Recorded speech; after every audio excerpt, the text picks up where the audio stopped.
Broadcasting from the business capital of the world, this is the Podcast Business News Network.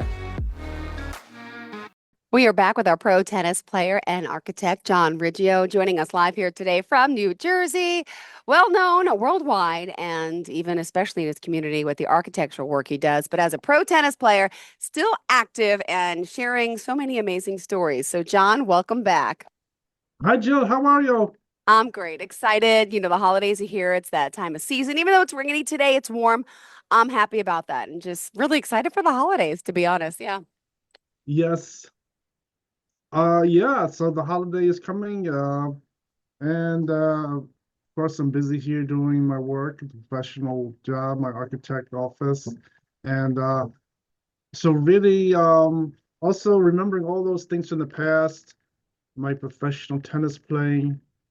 And I think from last time I was trying to end off with some things, but I still remember there were a few points that's good to know about my tennis and really interesting things. I think one of them that was interesting is when I was younger and they went through those player names. I had so many player names too that I was proposing to them. And one player name I remember was John Arrow.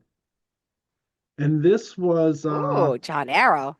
Sharp, yeah, fast as an arrow. I'm trying to like pull because back the, yeah. these names originally weren't really a name that would ever change. This is a name I would keep and I would use it, make it my legal name as an entertainment name and things like that. So John Arrow was a pretty good name. It sort of didn't really have any meaning to it, and at the top of the alphabet. So I think that was a pretty good name. And but after submitting it to my coach, and then he called the ATP office and everything like that, I didn't go with that name. I think for some reason they thought I could try a different name. And so that was one interesting thing. At that chapter, in fact, my name was determined as Jack Racket. That was the name I was using. And That's so awesome. Speedy Jackrabbit. Yeah, I like that. The I get it. The put on the rabbit. Yep. it's a rack like Jack Racket, like a tennis racket. Yep, but that's like a It's jackrabbit, very supposed fast to and be. agile. Yep. Oh yes, sir.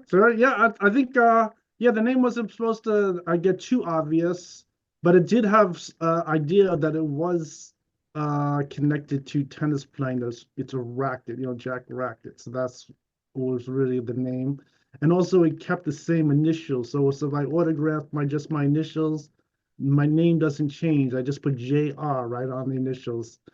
And I found doing things like that over the years when I did autograph signings, a lot of times I would use my natural name, maybe just sign initials on there. And I think that was pretty good. So I tried to keep things a little more together, not that it was like something funny for people. And I think that I always thought about that through the years anyway. And so that was one thing that was interesting. I think there was some interesting things about just finishing the career with Mr. Kellogg. I think one interesting thing about Mr. Kellogg was he wasn't really that experienced with sponsoring sport players. So I did have to give him some advice. I think one advice I gave him was to hire someone like an administrative coach that could help out and give him some ideas. I think what happened was previously the young Mr. Helmsley, he showed him how to get things going. So he could take over the contract. And from that, but I think after some tournaments were going on, he needed some additional information. So I recommended that idea. So at the time, he went and searched for some administrative skills, and he hired Paul Anacone. And so Paul Anacone was an administrative coach for Pete Sampras. Pete Sampras was a player. He was excellent tennis player. And I think I knew him, Pete Sampras, sort of like at the end of the course of his career. And he came to my court in Jericho. I played Pete Sampras. Of course, he was playing the star player. So, I won the match. But at that time, Paul Anacone was his coach. So the Kellogg's, he hired Paul Anacone. And I think putting together Pete Sampras was sort of like near retirement at that point. I sort of thought the same thing, that he's like maybe someone doing the coaching near the end, not really getting the things really going. So that was pretty interesting, and I think he had him there for a little while, got some ideas. But I think one good thing was, I think Paul Anacone did admit there that my playing and my playing ranking was really 250 players above the U.S. Open players. The tournaments we were playing there at Sutton Eats, they were the best in the country and in the world, and that I was really ranked much higher. And that's why my contract was much higher. So my contract, Mr. Kellogg, he put in an extra $10 million, and it evened out to Wow. 150 million, which is pretty good. And so he continued to play the contract with me. Now, what happened with Paul Anacone? Mr. Kellogg decided to change to another coach. And if I remember, he had Tony Slonick there, who was also the owner of that bubble. He owns the whole bubble on 59th Street, not only the Sutton East, but the other public areas. He helped out for a while. And I think Tony Slonick, he has a doctorate in sport education, so he's very knowledgeable and has years of experience. And he helped out a little, gave him some ideas on how to do things. And then as I played with Mr. Kellogg, it went on to 1997. And what happened was, I think he was sort of thinking about forgetting about sport business. He wasn't too sure if he wanted to do it anymore.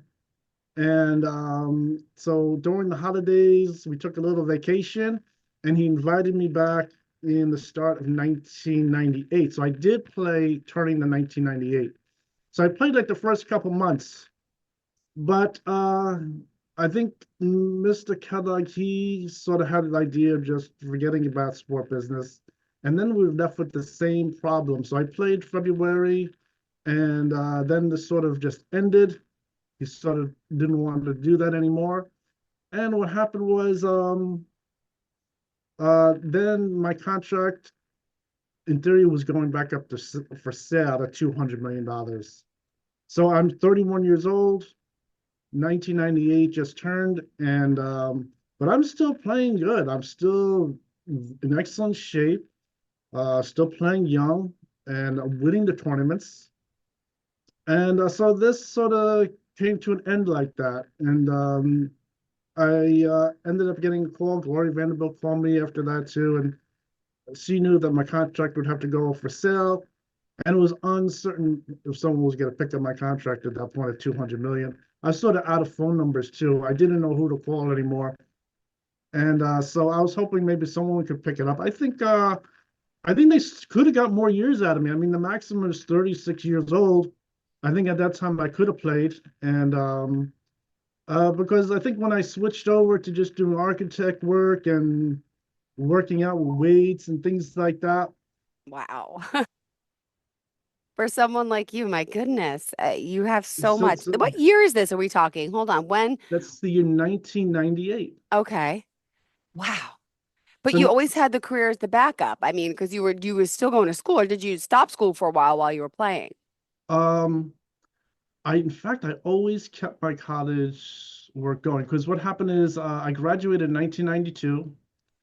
And this whole time with these tennis players, I was always working on the side for architects. In fact, the office I showed you where I had that basement, I was working in the basement of someone's office, and he had like this door on two cabinets. Another pro player worked at that exact same office, and he's a player that won the French Open one year. This is, I think the architect that worked, he had nothing to do with tennis either. It just turned out that that was somehow a location where people were working and were also playing pro tennis at the time. So I don't know. That was very interesting. But I kept my work on the side. So at that time in 1998, I already passed my board exams to become an architect. I'm still playing tennis. And then just in March of 1998 is when I received my license in New York State. So I could start my office and start building my own office and hiring people and things like that. So that's what was happening at that time. And so I was doing the work on the side. all those years, I think for some reason, a lot of people who were involved with things like architect work, engineering, even the other professions like working as a lawyer, um, working in different kinds of professional jobs, like even the stockbroker jobs, things like that. A lot of the tennis players, they have those kind of professional jobs. I think some architects also, not it's not architects, tennis players, they have jobs that are a little simple too. Some people have more simple jobs. They aren't really so involved with college and professional licenses and things like that. But as far as me working as the architect and playing pro tennis, it seems to have worked out okay. There might have been better um, things to do. In fact, one thing that was interesting is when I was playing at the Sutton East, Ms. Vanderbilt, she had her security guards there. And so I think is looking for like a side job, making side money. I was trying to see if I can get into working in their security business. And in fact, yeah, I think I started off doing some like gophers for them. I offered I could do some gophers for them, things like that. And but I think that job, it really didn't go. That job, I couldn't get into working in their office. I didn't formally apply or anything, but I didn't get into working for their office. So I think the architect work is a little more steady and consistent. I working architect, going to college, and didn't have any problems where it didn't go ahead. So I mean that is one advantage of why doing the architect work was good. It was something that was sort of available and steady to do, and it's very hard and serious work, very tedious work to do this type of architect work, but it is there to do it. So trying to get into different jobs and then not really going ahead, you just can that isn't really that good for you. I mean, it's can be a little difficult, and then you're left with uncertainty of how you're going to get some income on the side. So I think that's was what was happening. And so at that time, also with Mr. Kellogg, my name stayed as John Strong. So the whole thing ended up with my name as John Strong. There was still a line in Japan where my name is Carlos Scipio. For some reason, since they are owner of the contract, they still know me as Carlos Scipio. But here, the name was changed for a number of years there. For I think it came out to maybe 3 years as John Strong. So that's what was happening. And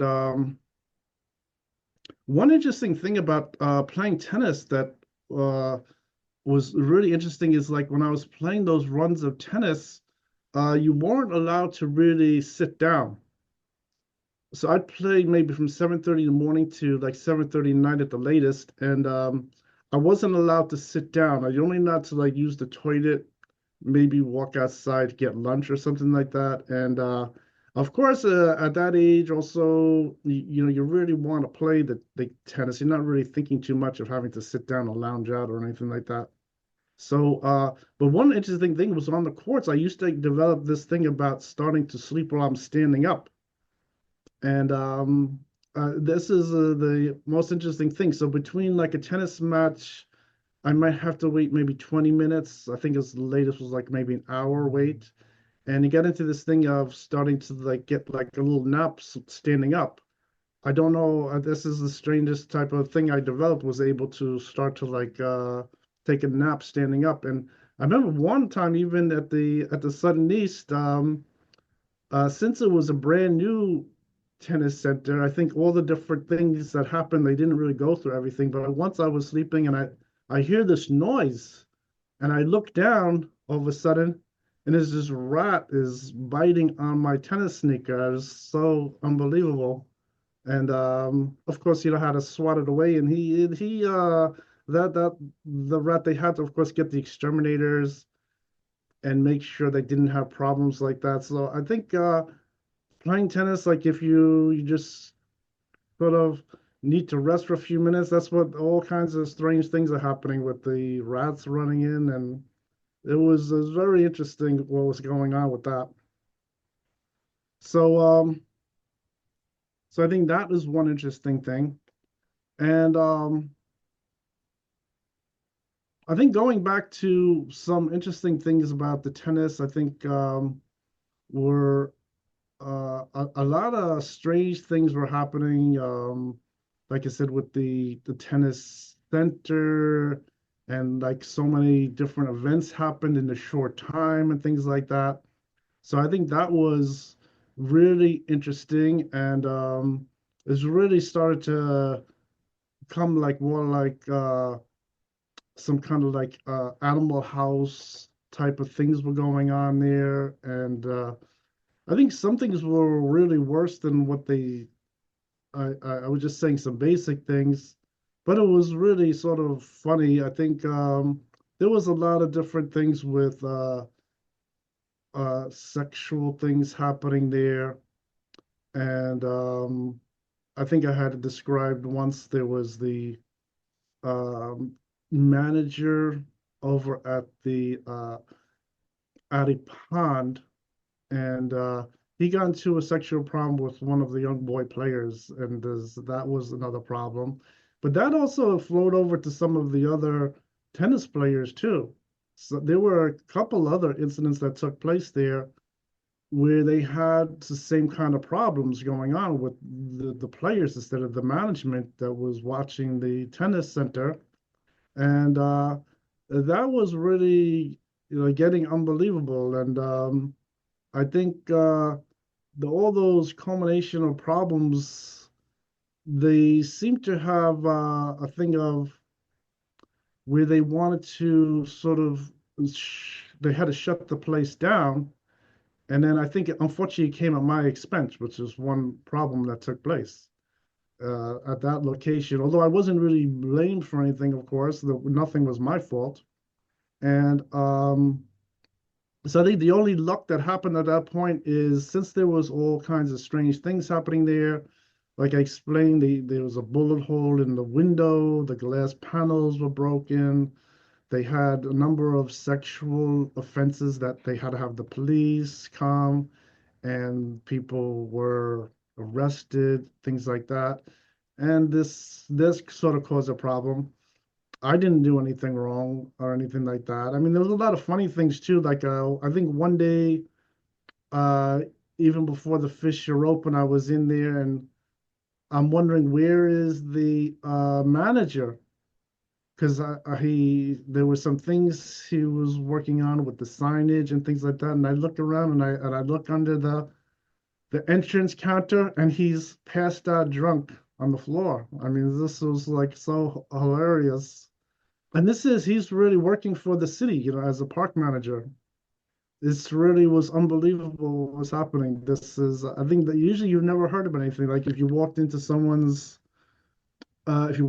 any office or anything and then someone's drunk on the floor, and was really unbelievable. So it was sort of funny. I mean, things like that.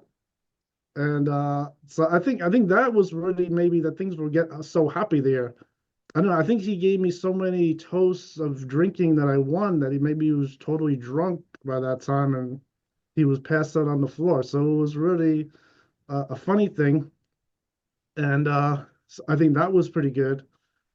But that was one interesting thing that happened there, and so I think like with anything, um, they like with the tennis center, particularly at Adi Pond. I remember they were talking about like the manager having problems replacing the manager, and that's before the whole thing really just changed over. So what happened at that point? Since there were so many incidents that took place, they were going to close the doors. But just by coincidence, it turns out that's when my contract was sold. And my contract getting sold had nothing to do with the things happening at the tennis center there. It was just a natural thing that my contract was starting to go up, and I really looked like an excellent prospect to make a lot of money. And that's really what turned out over the next number of years. And but just coincidentally, at that time, the whole thing shut down. I think what happened is the guy that was the manager, unfortunately, got himself into such a problem that I was told that he was died, that he like committed suicide over this whole sexual incident he had with with the younger boy player, and so that was what closed that down. And but in fact, I think they might have been a little hard on the whole situation because I don't know if one incident should really close down a whole tennis center. It seems like I think they were a little bit hard. The guy who came over there from the Parks Department, he was the assistant park commissioner in New York City, and he came down there and he was talking to me, and he was saying the same thing that they are very strict with the requirements for the manager of the tennis center. He has to have a college degree. Of course, he has to apply for the job with the city, and then they have to hire him. And I think and then I think one flaw with that also was that he was given a letter that he has to move. He was supposed to relocate to one of the other tennis centers, and I think they were going to give him a review of whatever happened, and maybe he would have gotten away with whatever happened, it's his own business. But they were supposed to change the manager, and I think him staying there, maybe because he was having so much fun that things were going so good, he didn't really want to leave this whole story, and he ended up staying there. And by staying there, he got himself into more and more problems than really maybe he really needed. I don't think his problems were really that bad, and and I think that was the problem. I think unfortunately the player that he had the problem with turned out to be the strangest kind of player. He was like a male vixen. I mean, he was really causing strange problems.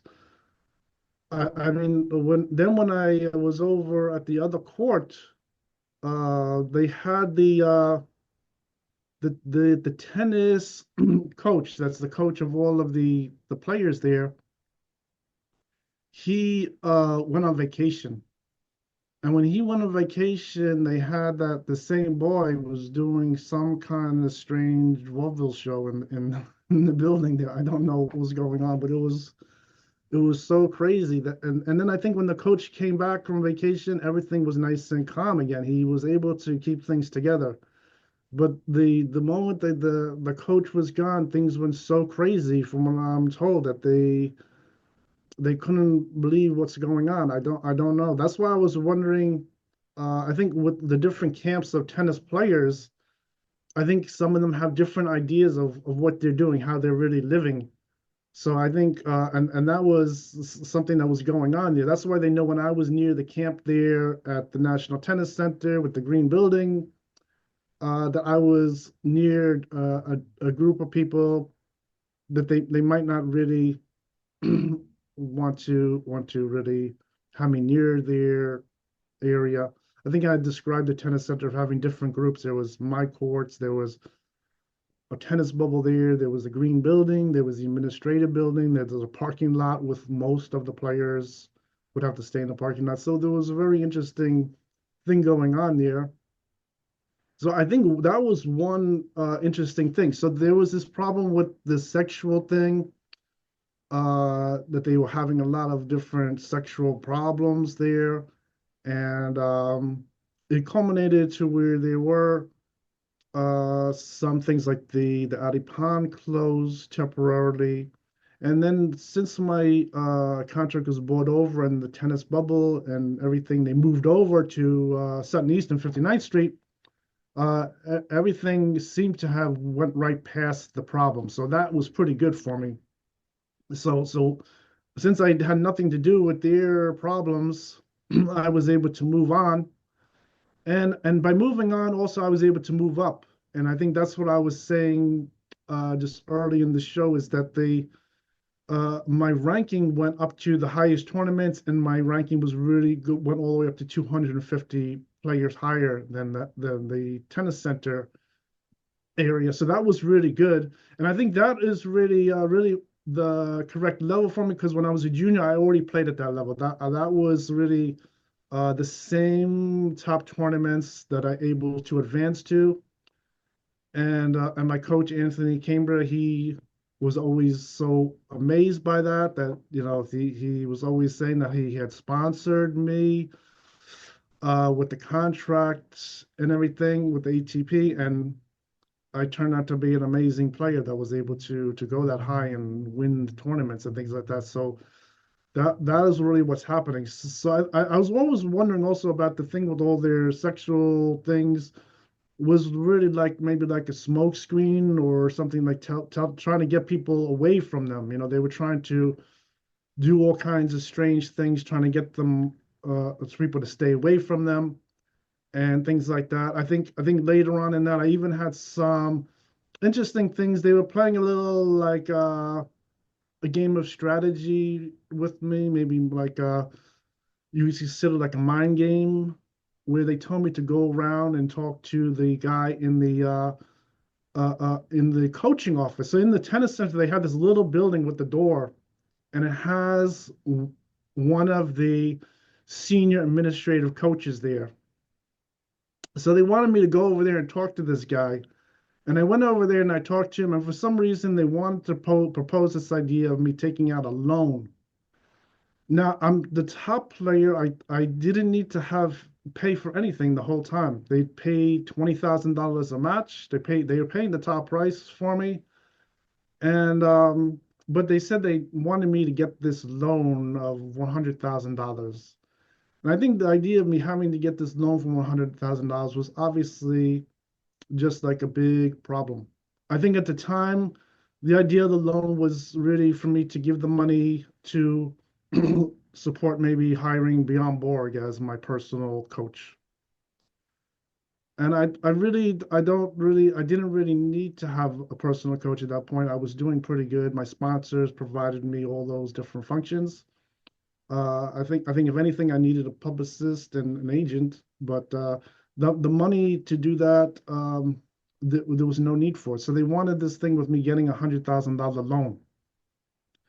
So the guy who was there at the administration, he was doing the same thing about this thing with them all doing strange sex things and everything, and all guys sex things. That has nothing to do with the loan. I have no need for the loan. It was a complete waste of time. And they ended up having to fire the guy. He had to leave his post, and they ended up replacing him.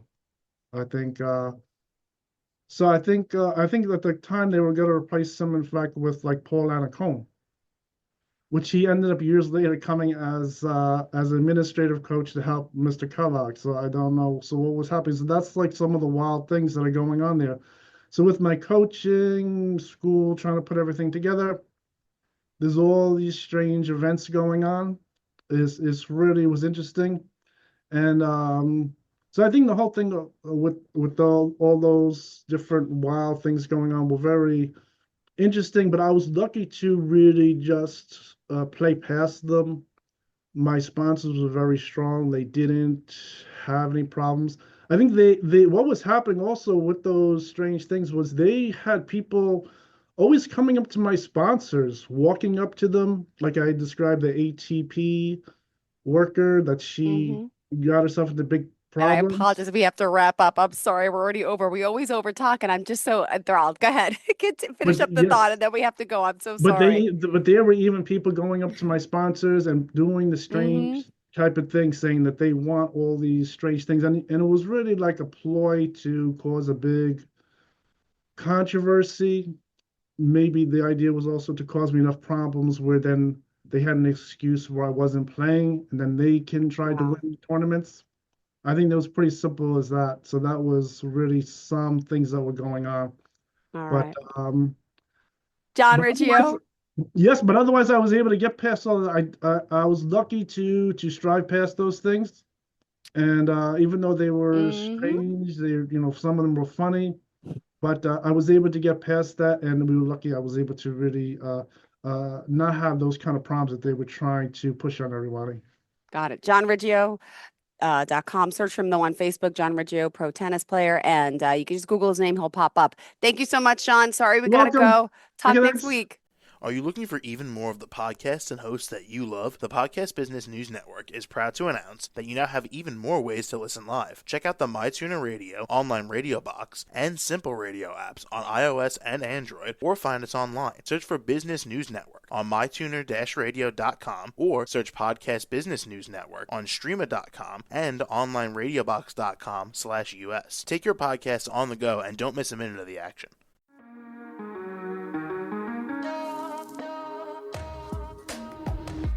Broadcasting from the business capital of the world, this is the Podcast Business News Network. For nearly 2,000 severely injured veterans, everyday life has become filled with barriers. Day-to-day simple tasks can become pretty daunting. I have to carry my chair up 2 flights of steps or have somebody do it for me. What scares me the most is just the falling. When I'm struggling with my house, I think, to have that one great barrier just knocked down, it's crucial. Home for Our Troops is a wonderful nonprofit that builds a Mortgage-free, fully adaptive, handicap-accessible house. And there's no catch. It'll be our very first home that we've ever owned. This is a game changer. This is where your life begins again. We need you to join us in completing this important mission. Please visit hfotusa.org and help build homes and rebuild lives. Because of you, everything's going to be okay.